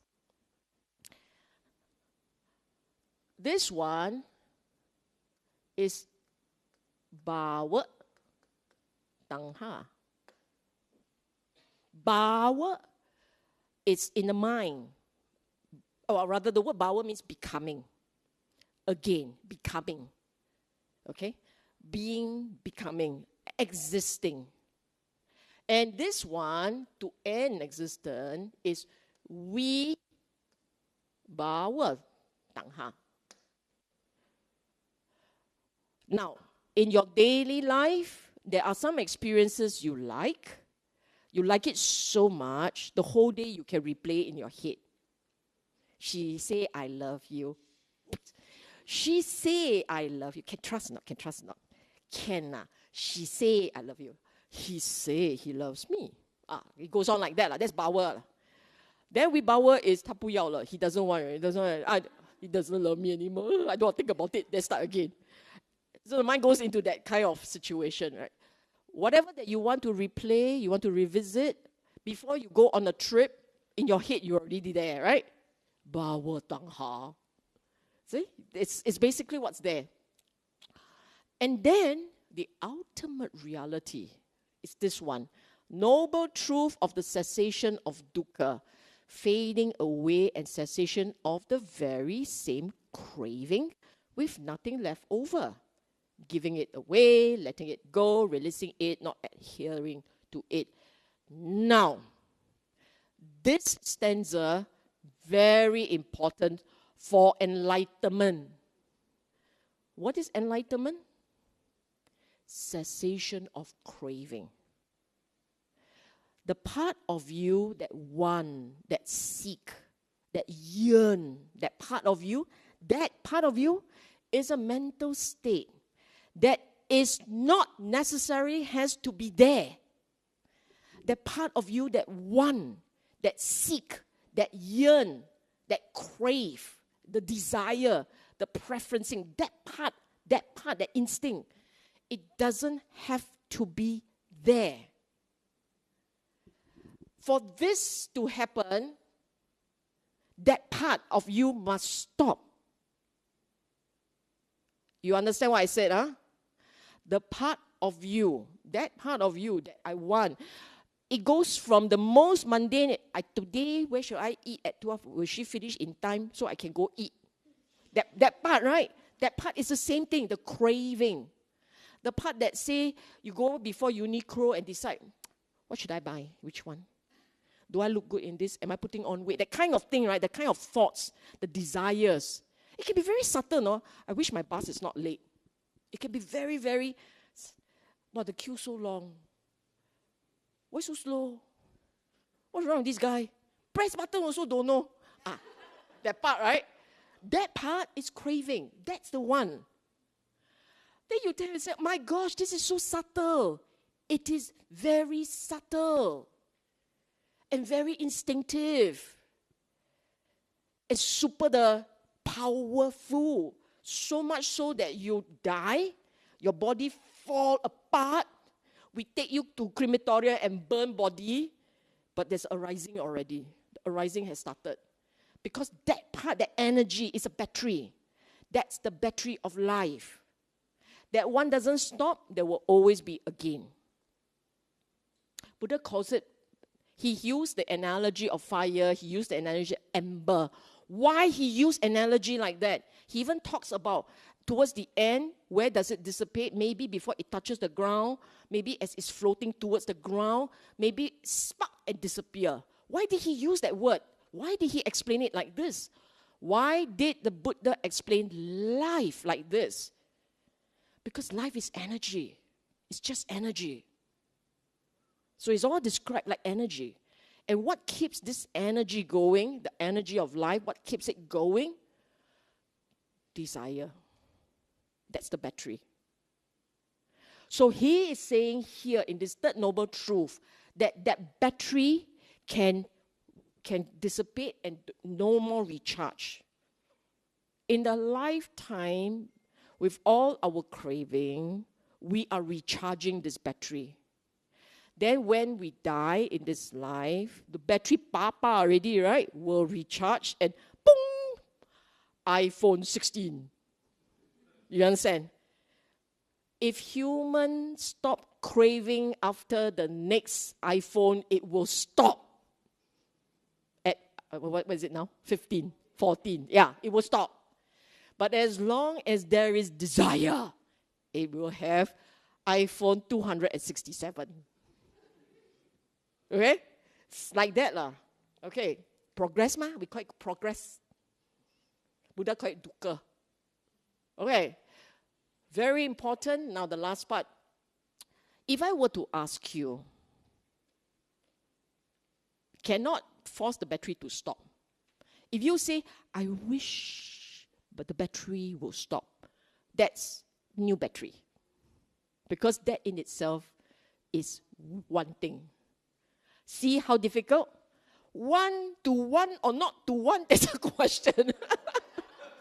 But to 1 and to not 1 is 1, right? That's a problem. Then how to make it stop? Right? Surely by now you must be asking this question. How? Buddha got tell or not? God, it's called Eightfold Path. Eightfold Path, I know leh, but still have leh. You don't know it right. Eightfold Path is really helping to create the condition for the battery to stop. Battery cannot stop by your sheer willing it. I will you to stop. What? Battery cannot work like that. You must know how to discharge it. Discharge. And let it discharge. And then when it's finishing this, it has finished discharging properly, you will stop. It will stop. You must discharge. Okay? The Eightfold Path is like the 8 steps to discharging the battery. You understand? It's the 8 steps to discharging battery. So that's why I'm racing all the way to here to make sure that you get it right. The first, let's do this. The first one The most important, and even the Buddha says it. And in fact, there's one sutta in the Majjhima Nikaya that says samadhi, right view. The most important is your perspective, your view, your perspective, your view, your understanding. So it's always been called, here he calls it view. I think Bhikkhu Bodhi calls it understanding. But you know, understanding, view in English, they're not the same. Now, which is it? Okay? The Pali word is ditti. D-I-T-T with the 2 dot at the bottom, H-I. Ditti. Ditti actually comes from the word dasana, to see. To see. That's why view is correct. Right? But Bhikkhu Bodhi cannot be wrong. One of the best translators is actually Bhikkhu Bodhi. You want to know exactly what was said in the Pali canon, you read his translation, hard to read because the canon is from a different language. And he's trying to stay very faithful to the language. So then it became hard to read.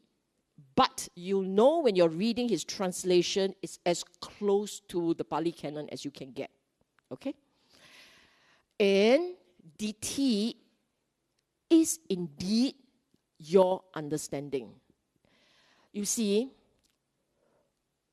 it's the lens through which, I always say, it's the lens through which you see and understand the world. That part of you that has a view, that has a perspective, that comes with certain assumptions, certain beliefs. That part of you, right? You have a view that grows into an assumption. It becomes something that's very underlying, very deep-seated. It's literally the lens through which you see and make sense of the world. It's very much you. The choices that you make, do I do this? Do I scold? Do I not scold? Do I give? Do I not give? Do I support? Do I not support? The choices that you make in life. Do I get married or not? Must I have 6 children or 1? That kind of instincts, right? Sits on the assumptions that you make. The views that you have. And they are very powerful. Many of us sitting in this room, educated in more Western education. More Western? More? I'm talking about you, leh. More Western? You read, do you check Channel 5, Channel 8, CNN, BBC, this one, that? Or 933, 958, which one? I'm like operator right there. So as an operator, right? If you like to speak it in English, it will be press 1. 如果你需要 don't know what 按2 right? Correct, right? So you're more Western liberal democracy type, right? Your views shaped by that, right? Shaped by, if you watch too much of American sitcom, American television, American values. If you are all the time looking at Bollywood shows, Bollywood value. Don't laugh so happily. My sister watches Bollywood happily. Her favorite shows. So the Bollywood values. You see what I'm saying? That part of you, you don't realize, but it colors your world. That's DT. That's the DT. Okay? That's that DT. And he says it must be right. Must be sama, must be right. And right means understanding the noble truth, the Four Noble Truths. There's a full class there, which I won't go into, but I want you to just remember this. You are what you are because you cannot break the noble truths. You may not have basically internalized the noble truth to the point that it becomes a part of your instincts. Instincts. If it stays as view, cognitive, if it stays there, it does not affect the way you see things. But the moment you internalize it properly, deeply, must internalize deeply until it's literally a part of your instinct. Then you say, how do I know if it's already a part of my instinct? When you want to get something and you don't get it, do you get really upset? No, not really. Do you really, really want it? Maybe a bit more upset. Haven't internalized properly. You internalize properly, you will just switch. It's okay. Doesn't matter. It's okay. Move on. You switch. Why? Because tomorrow die already. It's okay. You will literally live through life being very mindful that today could be your last day, as opposed to having this automatic assumptions that there is tomorrow and tomorrow and tomorrow, and 35 years later, 40 years later, I'm still 好汉一条. Then you're deluded completely. Okay? Right thought. If, this is the test for whether or not right view is part of your instinct. You look at right thought, right? This will lead to this, must lead to this one. Okay? Must, it's non-negotiable. If this doesn't lead to this, salah. Your view doesn't work. You are deluded through and through.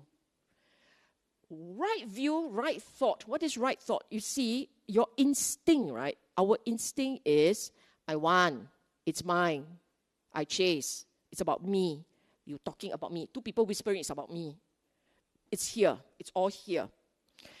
Right thought says thought of renunciation. Okay, not everybody go be monk. No. It merely means that there is part of you that says, it's okay. I'm easy. I'm content. If I were to change these words into something it's easier to appreciate, content, metta, and no cause problems for people, harmlessness. So if you have thoughts of renunciation, goodwill, harmlessness is a given. If you're content, you won't scold people. You're dissatisfied and entitled, you will scold people. But if you're content, you won't scold. That is why if you're content, renunciation, you will not cause harm, you will not cause problems for people, no ill will. When you have no ill will, you will not be cruel. Nobody is cruel when they are experiencing metta. I metta you, come, let's go eat. Let's just kill that fella. Don't have. It doesn't work like that. When you are very metta, you don't feel like scolding people. You will not be cruel. The only time a thought of cruelty might arise, because you are good people, so only arise. The only time that thought might arise is when you're angry. Then when you're angry, it's because you cannot let go. Someone cut your lane when you're driving, angry. Then all kinds of ideas come out already. Most time, okay leh. You're sitting down there watching the car go by, okay leh. Okay. I don't know why people road rage. Don't understand. Right. For those of us who drive, okay. Okay. Then that's where the speech comes. So the training must start.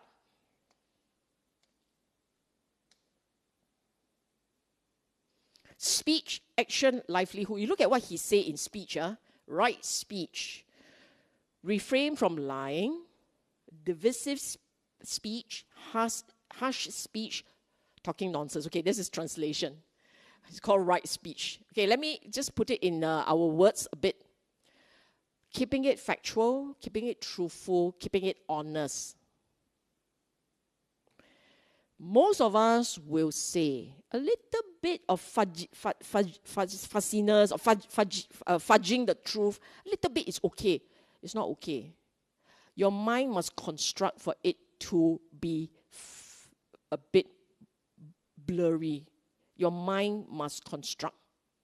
When the mind starts constructing and being liberal with the truth, when the mind can do that, the mind can also construct a lot of ideas for you.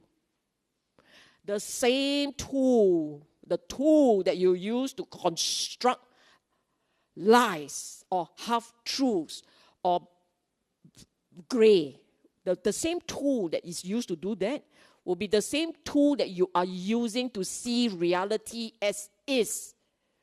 You go and make reality fuzzy, you will be fuzzy about reality.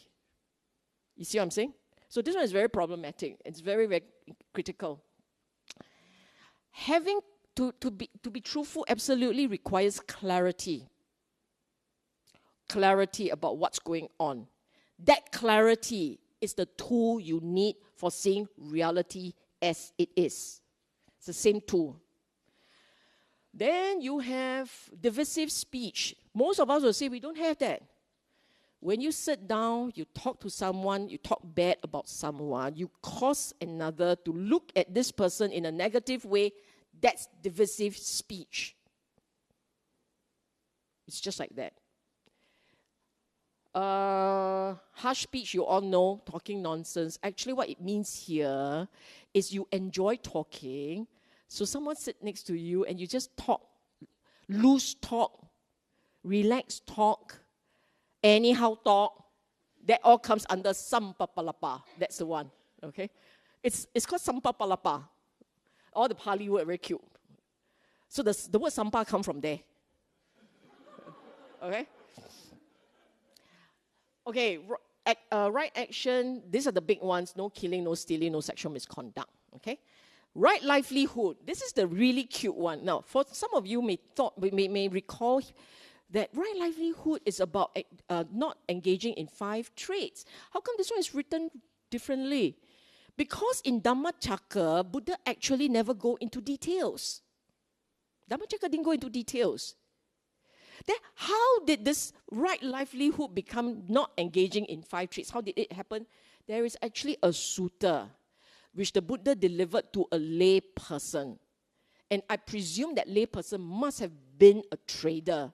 So he told this lay person, don't engage in 5 traits. So for those of you who think that your livelihood, okay, what? It's not one of the 5 traits. I'm not even a salesman. Now you know. It is catch-all, okay? When a noble decides to give up wrong livelihood and earns a living by right livelihood. So what's he saying here? Exercise your judgment. If for whatever reason your livelihood goes against right view, right thought, right this, that, and other, right? If it breaks everything up there, it counts as wrong. So if, for instance, you are a doctor. Now, doctor is such a noble profession. But you are a doctor who loves to earn money. And you happily mark up 10% for yourself for the effort of sitting down here to do mathematics. So you mark up. That's wrong livelihood, huh? That's wrong livelihood. Because in your noble profession, you have dishonored it with your greed. And it goes into everything. In your job, in whatever that you do, you were unfair, unjust, you were consumed by your greed, you are caught up with your anger, you have deep sense of entitlement, and you do funny things to people, they all count as wrong livelihood. So it may well be a good job. And okay, no problem. Engineer, no problem. You are a teacher, great. You teach, and you teach people to be offensive, introducing chauvinistic views into your classrooms, damaging a whole bunch of mind. That's an ultimate bad. Do you see what I'm saying? You teach people to be angry, to fight, to resist. All wrong, all wrong. Profession is correct. The way you're doing it is wrong. So, this thing about right livelihood is the catch-all phrase that is important. It's the one that has catch-all, okay? Everyone else got define, but this one is like, right means no wrong. Well, like that, how, man? Right? Like, right means no wrong. Okay, right effort. The last 3, right effort, right mindfulness, right immersion. I won't go into detail, but I will explain. I will explain this. These 3, effort, mindfulness, stillness, all these three, they are non-negotiable. You may come across people saying, don't worry lah, even entering stream, you don't need samadhi. Not true. Then you say, but all those guys who entered the stream while listening to him, they are not in samadhi. Samadhi is not close eyes, sit still, and then try and prevent thought from running away. Macam gather chicken, they're all running all over the place, you're gathering your thoughts. Samadhi is present. You are there, you are quiet. So when you sit there, and you're not falling asleep in my talk, you sit there, you pay attention, you hear, but there is a part in you that's peaceful and quiet as you listen. That's samadhi. That's good enough. Well, how is that jhana? How you know jhana not like that? How do you know jhana is not like that? There's deep jhana. There is more surface type of jhana. You sit quietly. You're feeling very peaceful. You're feeling very still. You're very mindful, effortlessly mindful in the present. How you know that's not jhana? It's a very subtle form, very light form of jhana. You go read the description of jhana. In fact, why not just read it here? He used the word immersion, but it's samadhi, this word. Just for this, I'll do this. The word is samadhi, right? Samadhi. It is when a monk, secluded from sensual pleasure, secluded from unskilled qualities. These are the two start points. If you sit quietly in a corner, your mind is not going outwards to look at things, so it's not distracted by what's out there. And your mind has only wholesomeness, there is no unwholesomeness. So if you sit back quietly, resting, being present, not caught up with thoughts, would you say you're secluded from sensual pleasure and secluded from unwholesome mental states? Would you say that? You're sitting down there quietly, just listening, breathing. Actually, first two conditions met. You enter and you remain in the first jhana. Let's just use the word jhana, okay? Which has rapture and bliss born of seclusion. So basically is you are present, you are not distracted, you experience a sense of peace. Okay? Then you say enter and remain. Those words gets people very excited. Would you say that you transited from the regular mind to a quiet mind, sitting back, just relaxing? Would you say that? Relaxing, not falling asleep. You are no longer caught up, you're present. There is present. Okay? Then we go a bit deeper. In this presence, there is piti and sukha. All Pali word, piti and sukha. Piti is that sense where the body comes alive. Sensation of the body. All this sensation. Then most times you say, I don't feel it. I just sit there and relax. Then you didn't go deep enough lah. Continue a bit. Maybe you feel shook. The body feels shook. Actually, this means the body is feeling very good. And the experience that you have when you're feeling very good could be these sensations. Maybe for you, you become very aware of the body. Very aware. It's deep sense of pleasure in the body. When you have all these sensations, tick, tick, tick, you can call yourself, I think I experienced a bit of jhana. A bit of it. Very subtle, very superficial. What you do know for sure is it is not your regular state of mind. It's not the regular, easily distracted state. And for some of you, it may not last. 1 minute, 2 minutes, then that's it, finish. Jhana awareness or preliminary jhana, access jhana, whatever you call it, these are all names. Whatever that you call it, it's over. That's all. Okay? And it goes on. It goes very deep. It can go very, very deep. Or it can stay very superficial. It's like, jhana is like anger or fear. You can be very subtle in your fear, very slight, a little bit takut, a little bit. Or you can be horrified and terrified. You run screaming room to room, trying to get out of the place. Okay, I'm very colorful. Imagine yourself running, wah, like this, that version. Or you can be, okay, I'm not feeling too good. That version, right? Jhana is the same. It's a mental state. It can go very deep, or it can be very, very subtle. Okay? And, oh, guess what? We reached the end. Now I will just sum up one part. These 8 parts, right? Let me just sum it up very quickly. What are the mental states you need? Panya, wisdom.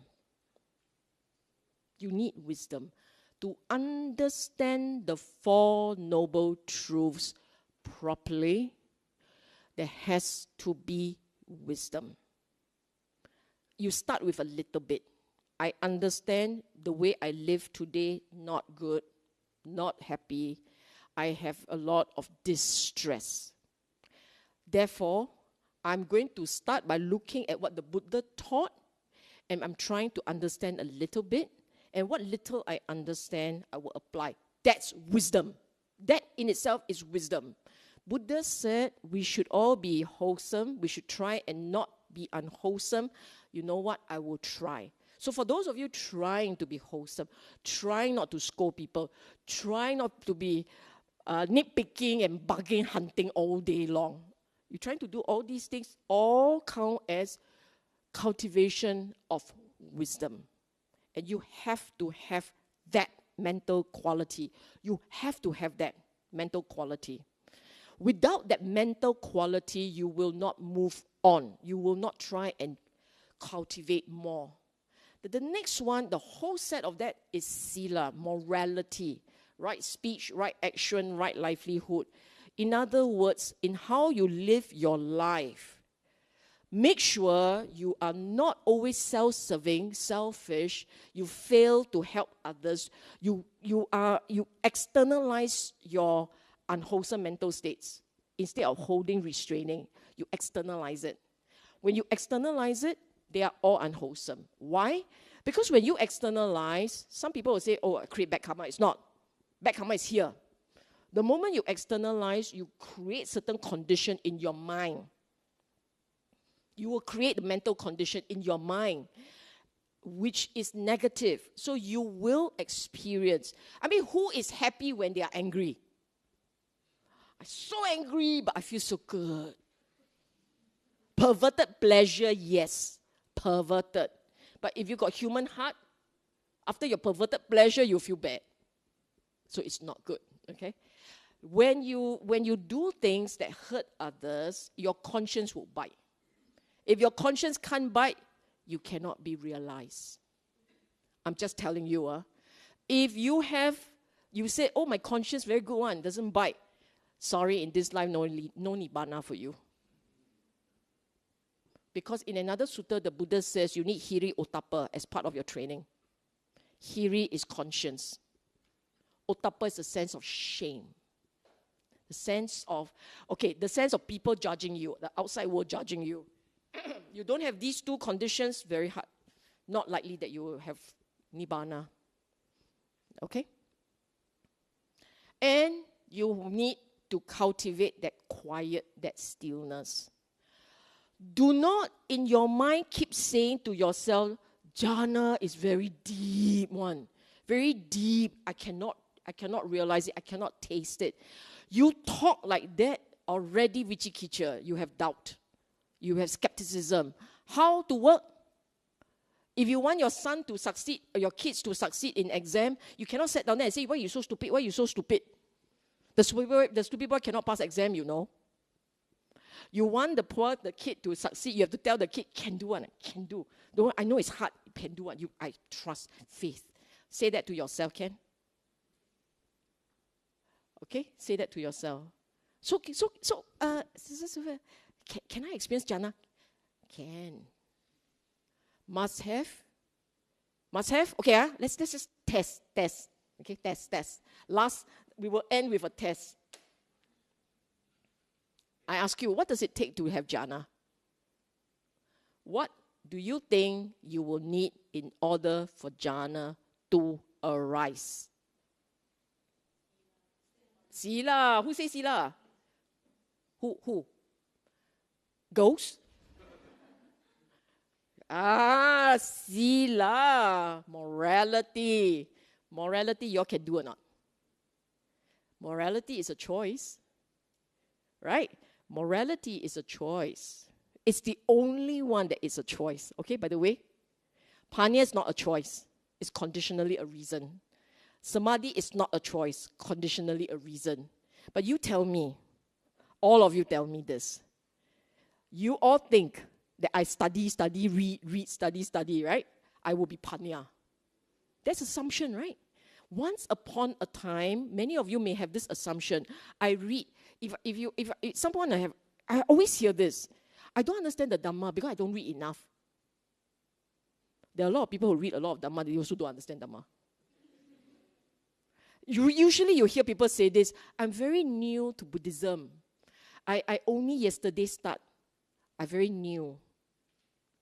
Right? So the assumption behind that statement is, I need time to gather the material, and when I have enough material, I pass primary 1. That's an assumption, right? But actually, not quite like that. Not quite like that. You only need one sutta. I already told you. One sutta is all you need. This one. Okay, you don't like this one, go to Dhammacakka. You just need one. Then that's it. You don't need a lot. I can tell you there are people out there who can recite to you like this, Paticca Samuppada, and don't understand Dhamma. Have. Why like that? Because didn't internalize, didn't realize what's the significance of it, didn't train properly, didn't cultivate. You must cultivate. How do you cultivate wisdom? By spending your daily life recalling, reflecting, applying the 4 noble truths. That's all. That's all you need. Spend your daily life recalling what is taught in this 4 noble truths. And don't get bored. You'll be amazed at how much you will see by just looking at these 4 noble truths. That's all. And 4 noble truths, when you say, I want to practice, I'm a practitioner, right? It means 8-fold path, non-negotiable. Your daily life revolves around the 8-fold path. We all want to enter the stream. You all don't want? One, right? We all want, right? How many of you say, I actually don't mind, I don't care. Enter stream or not, don't care. Who say like that? Who say like that?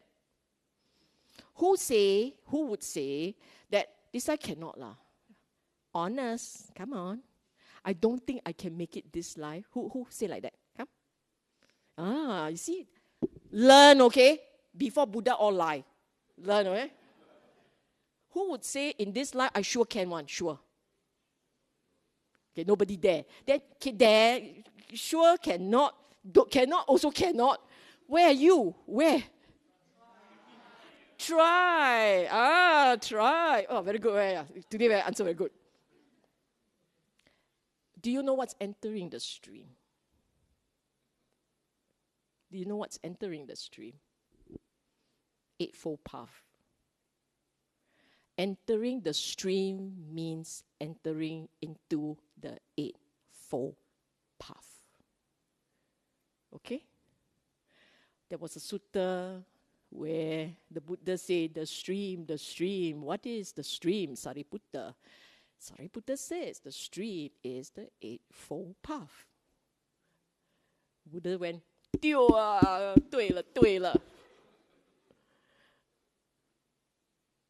So the stream is the 8-fold path. And therefore, you want enlightenment, you must know the 8-fold path. Totally. Fully. Okay? That's it.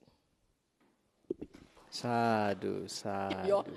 Question? Any question? Yep.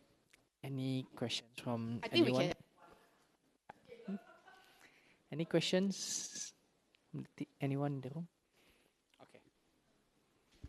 Sister Sylvia, I'll just learn from you like piti and sukha. So piti is like a pleasure, a joyful in body. Does it mean sukha is a pleasure in feeling? Sukha is always translated as happiness. It's that sense of you that it's internal.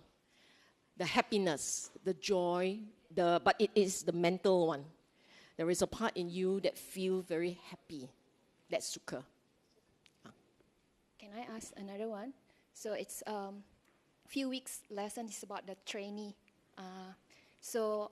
Ananda did mentions like there's a few points. So it's like one. It's about guard your six senses, and another one is like eat moderately. I just wonder, like, when isn't it to me like guard your six sense meanings that you eat moderately, but why over here Ananda mention it differently? I thought there should be an important point on it. You mean why do you have gut six sense bases and eat moderately? Why is it two separate points? Yeah, to me it's the same. Eating moderately is very specific. It's with regards to your relationship with food. But guarding your six sense bases, it's not just about eating. There's the sight, the sound, smell, taste. Taste, touch. They are all, basically your mind on a daily basis run out to either engage the world out there or engages the world in there. Within you, that world is your sixth sense. So when the mind is constantly distracted by either outside or inside, it will have the condition for a rising of craving, wanting, and anger, the unwholesome mental states.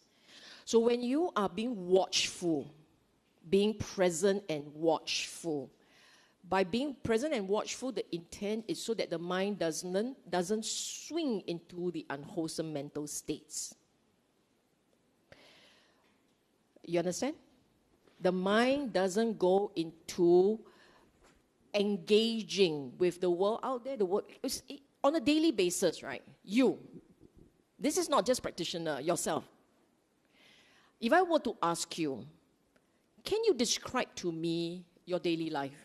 Yeah, just over the last half an hour. What would you say? If I were to say, describe the last half an hour, what would you say? You would say, I hope I'm in BF, seated amongst Dhamma friends, listening to a most illuminating talk. You should say like that, huh? Enjoying this lovely talk, gaining ideas. Okay, you say all these things, right? This is life experiences, right? In all those moments, you were not guarding your sense doors, right? Surely. You got sense door, cannot hear my talk already. Right? You're not eating either, ma. So guarding sense door has to do with getting your mind in the present, staying in the present, having that collected mindfulness, and therefore you're not always distracted in or out. Exercising moderation in eating is very specific because humans don't realize it, but we very often eat to live to eat, that phrase. Eat to live. No, live to eat, yeah? Very often we live to eat. You remember your favorite places, which is what I said the last time.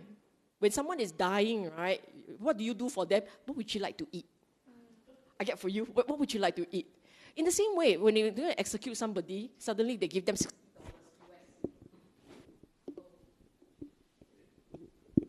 $60 US for their last meal. Wow, I can eat very well, okay, in the US. You know what I'm saying? So they are two separate things. But these are the things that humans totally love. Okay? Sorry, we run out of time. Actually, we have 2 questions. I hope it's going to be short. So I'll just go there first. It's okay. Ask them. Yeah, just ask. You already offered the mic. Oh. Yeah. Thank you. Thank you, Sis Sylvia, for the illuminating talk. Truly, truly. I feel that our lives, for most of us, our experiences is a mixture of sukha and dukkha.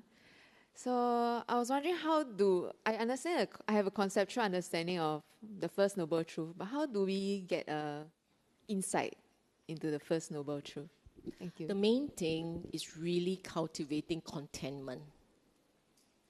Sukha, dukkha, if you see as impermanent and it comes and goes, then you do not pay too much emphasis on one or the other. You tell yourself, oh, these mental states will come and go.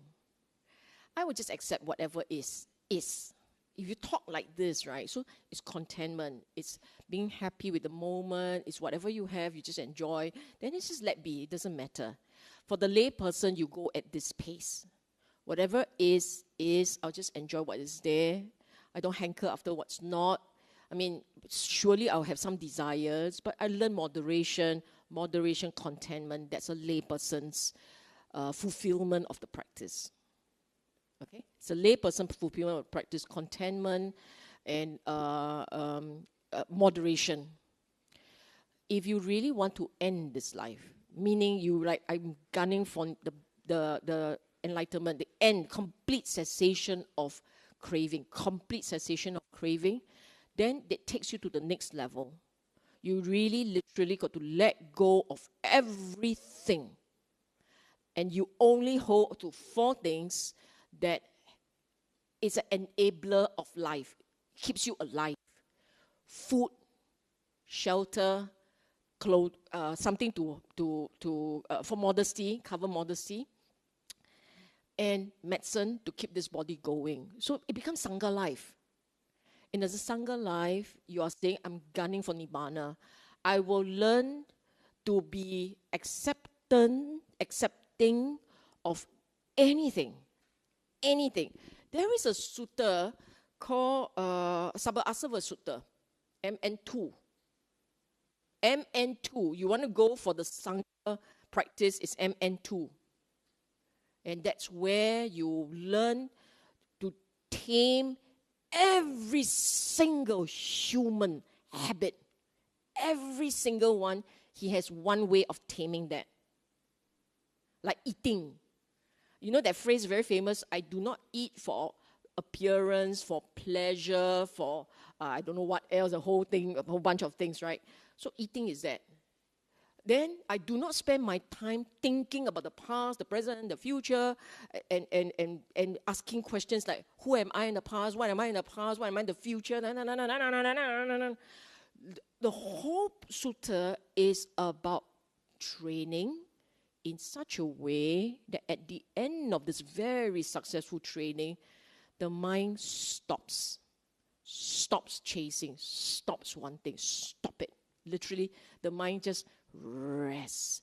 Sediment landing at the bottom of the ocean bed and no longer swirl.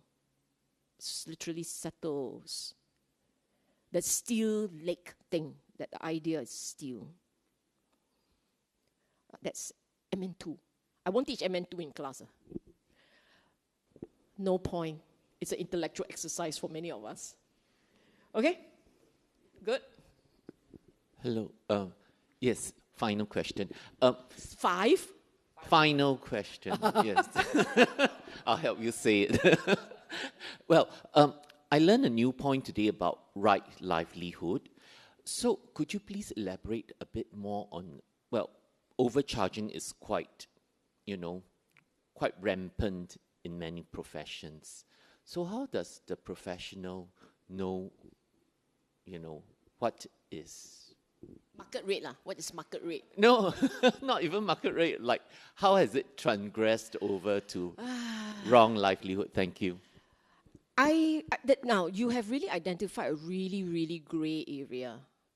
I feel that if the way you charge, if you are very well practiced, you will begin to notice that your mind wants. It wants more. It seeks more. So when the mind wants more and seeks more, and the part of you that say, can what? I can do whatever I want, just do it. That's where it may not be as bad as wrong livelihood, but you definitely break the first one. Right thought, right renunciation as a thought. So basically what it means is, if you notice the greed is very strong, then it's wrong livelihood. What you are doing is wrong livelihood.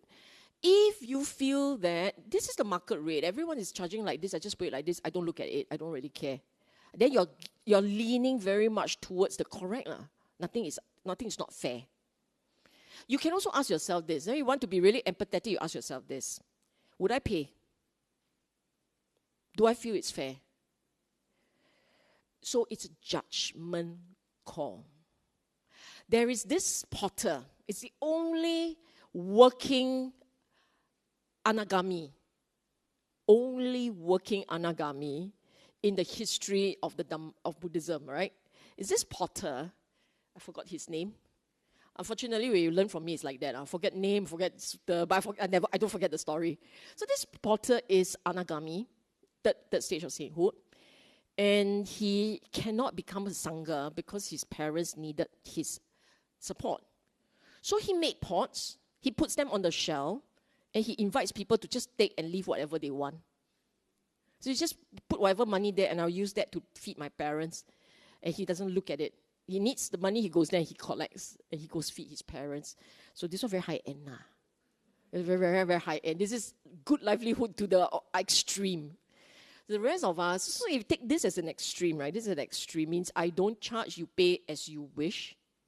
So which is why when we teach Dhamma in classrooms, we try not to say, you must pay like this. We will tell you, we invite you to consider doing this for these purposes. But you want to give more, go ahead. You want to give less, go ahead. It is your dana. So we do that. Okay? And it goes. So it's not wrong. By the way, he's talking to Sangha, right? So I found actually this one really cute. I found this one very cute because I suspect along the way it might have been tweaked a bit. First and foremost, Sangha should be celibacy. But the precept part, he says, no sexual misconduct. Sangha got sexual misconduct, me. So I think along the way, this thing got tweaked a bit. But what is really interesting is the livelihood part. Because Sangha has no livelihood. Sangha doesn't go around and earn fortune-telling money. Don't have, right? And therefore, there was another sutta where there's a whole list of what Sanghas must not do, meaning cannot earn a living. Everything there. They're not wrong livelihood, but for Sangha they are. Because the moment you take money, it's wrong. Okay? So here the Buddha therefore has to be a catch-all phrase. You all know, You all know. So, wrong is wrong, you know. It's like that. Lay person, it's your own fairness. Okay? That's it. Thank you, Sister Sylvia. So we might all say sadhu 3 times. Sadhu, sadhu, sadhu. All right, so let us continue. After hearing the Dhamma, let's continue to do dedication of merits together. In Anjali, let us all invite all sentient beings to participate in our acquired merits. Eta vata ca amhehi sambatang punya sampadang sabe dewa anumodantu sabba sampati siddhya eta vata ca amhehi sambatang punya sampadang sabe buddha anumodantu sabba sampati siddhya eta vata ca amhehi sambatang punya sampadang sabe satta anumodantu Sabba sampati siddhya. Let us do dedication of merits. Let us dedicate the merits of participating in wholesome Dhamma activity to our departed relatives and friends. Idam me nyatinang hotu sukhita hontu nyatayo. Idam me nyatinang hotu sukhita hontu nyatayo. Idam me nyatinang hotu sukhita hontu nyatayo. End of service dedication. I dedicate the merits which I have accumulated to the cultivation of my mind in order to bring happiness and benefits to all sentient beings. I dedicate the merits to my parents, children, spouse, relatives, friends, colleagues, and my adversaries, wishing them long life, good health, happiness, and prosperity. May we never part from the Triple Gem, and may we always walk the path towards enlightenment. All right, let us all do a closing homage. Let us pay respect to the Triple Gem. Arahang Sama Sambuddho Bhagawa Buddhang Bhagawantang Abhiwademi. Swakato Bhagavata Dhammo Dhammang Namasami.